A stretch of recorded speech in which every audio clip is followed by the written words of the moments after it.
Ayun, isang magandang morning sa ating lahat. Sana magandang panahon ngayon. At ang ginawa namin ngayon, repair kami ng baklas kabit ng gutter. Yan, ngayon nakapagkapit kami ng bagong gutter. Yan. Napaklas na yung gutter sa kabila. Ayun, no. Kasi itong gutter dito, talang bulok na. Kaya, gawin namin, baklas kabit.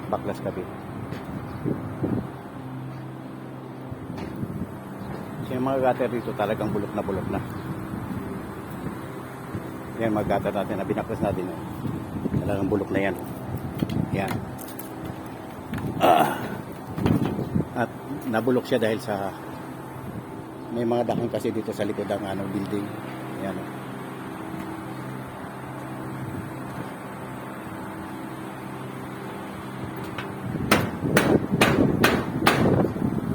Sa kabila, nakabitan na yung gutter naman. Yung may kabit na pati yung gutter natin doon. Yung bagong gutter na may kabit natin doon.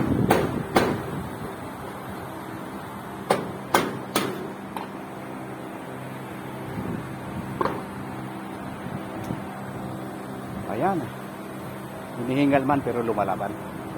Sana magbibigay tayo magandang panahon para maging tuloy-tuloy sa trabaho natin.